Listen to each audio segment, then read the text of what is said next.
क्या मध्य प्रदेश में कांग्रेस के हाथ से एक और राज्यसभा सीट फिसलने वाली है? क्या बीजेपी ने अपने तीसरे उम्मीदवार महेश केवाट को मैदान में उतारकर सिर्फ एक दांव खेला है या फिर खेल शुरू होने से पहले ही खत्म हो चुका है? और सबसे बड़ा सवाल, क्या कांग्रेस की उम्मीदवार मीनाक्षी नटराजन का नॉमिनेशन रद्द होना सिर्फ एक तकनीकी गलती है या इसके पीछे कोई बहुत बड़ी सियासी इनसाइड स्टोरी है? दर्शकों, आज हम डिकोड करेंगे मध्य प्रदेश की सियासत का वो नया चैप्टर जिसने भोपाल से लेकर दिल्ली तक हलचल तेज कर दी है। राज्यसभा चुनाव जो अमूमन नंबर गेम के हिसाब से प्रेडिक्टेबल माने जाते हैं, वो एमपी में अचानक सस्पेंस और थ्रिलर फिल्म की तरह दिलचस्प हो गए हैं। झारखंड के बाद अब मध्य प्रदेश में कांग्रेस की सीट पर संकट के बादल मंडरा रहे हैं। आज की स्पेशल रिपोर्ट में हम समझेंगे पूरा नंबर गेम, बीजेपी की वो सीक्रेट रणनीति और उस ट्विस्ट को जिसने इस पूरे चुनाव का पासा ही पलट दिया।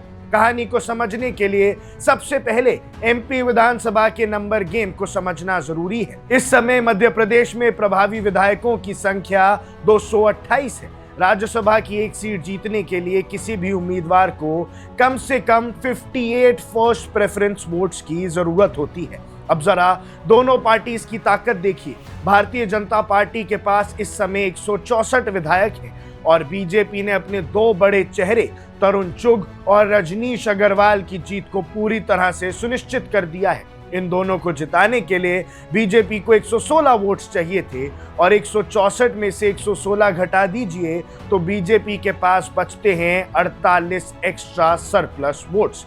यहीं पर बीजेपी ने अपना मास्टर स्ट्रोक खेला है। उन्होंने मछुआ कल्याण बोर्ड के अध्यक्ष महेश केवाट को तीसरे उम्मीदवार के रूप में मैदान में उतार दिया।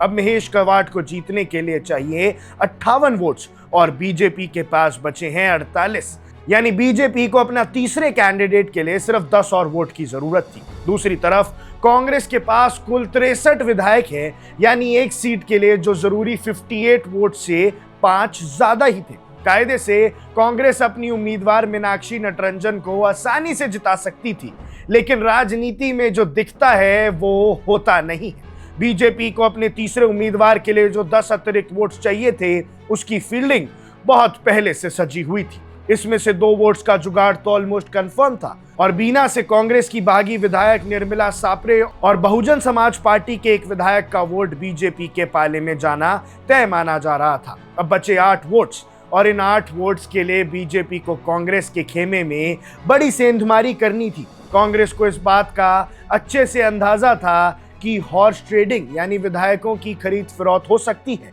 यही वजह थी कि कांग्रेस अपने विधायकों को टूटने से बचाने के लिए उन्हें तेलंगाना या कर्नाटका जैसे कांग्रेस रूल स्टेट्स में शिफ्ट करने की प्लानिंग कर रही थी। कांग्रेस के इतिहास को देखते हुए 8 विधायकों का टूटना कोई बहुत हैरान करने वाली बात नहीं थी, लेकिन हाँ, ये इतना आसान भी नहीं था। लेकिन दोस्तों, इस पूरी कहानी में असली ट्विस्ट तब आया जब खबर आई कि कांग्रेस प्रत्याशी मीनाक्षी नटराजन का नॉमिनेशन ही रद्द हो गया है। जी हाँ, जिस तीसरे उम्मीदवार को जिताने के लिए बीजेपी को 8 और विधायकों की तोड़फोड़ करनी थी, वो पूरी की पूरी लड़ाई ही एक झटके में बदल गई।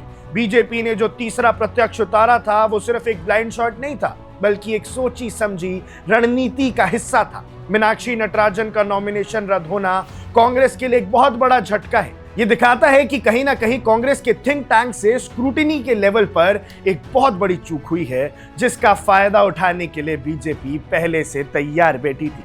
कुछ डॉक्यूमेंट्स की वजह से मीनाक्षी जी का नामांकन रद्द कर दिया गया और अब बीजेपी के लिए ये राह बहुत आसान हो गई। अब एक पत्रकार के नजरिए से देखें तो ये सिर्फ एक सीट का चुनाव नहीं था, ये साइकोलॉजिकल वॉरफेयर यानी मनोवैज्ञानिक युद्ध है।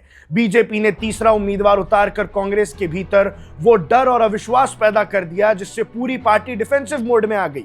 विधायकों को बचाने के लिए रिजॉर्ट पॉलिटिक्स की तैयारी होने लगी और कहीं विपक्षी पार्टी अपने कुनबे को बचाने में इतनी व्यस्त हो गई, तब इस तरह की तकनीकी चूक या रणनीतिक ब्लंडर सामने आते हैं। झारखंड के बाद मध्य प्रदेश का ये घटनाक्रम कांग्रेस के लिए एक वेकअप कॉल है। राज्यसभा चुनावों में इस तरह की गलतियां पार्टी के मोमेंटम को पूरी तरह से बिगाड़ देती हैं। अब देखना यह होगा कि मीनाक्षी नटराजन का नॉमिनेशन रद्द होने के बाद कांग्रेस का अगला कानूनी या राजनीतिक कदम क्या होता है। क्या कांग्रेस इस फैसले को कोर्ट में चुनौती देगी या फिर बीजेपी के महेश केवात के लिए दिल्ली का रास्ता पूरी तरह से साफ हो जाएगा। मध्य प्रदेश की सियासी बिसात पर शाह और मात का खेल खत्म हो चुका है या अब कोई नया पन्ना खुलना बाकी है। आप इस पूरे सियासी ड्रामे पर क्या सोचते हैं? क्या ये कांग्रेस के मैनेजमेंट की नाकामी है या बीजेपी की ओवर स्मार्ट प्लानिंग? जो भी आपकी राय है हमें कमेंट सेक्शन में जरूर बताइएगा। अब देख रहे हैं वन इंडिया, मैं हूं आकर्ष Kaushik. Subscribe to One India and never miss an update. Download the One India app now.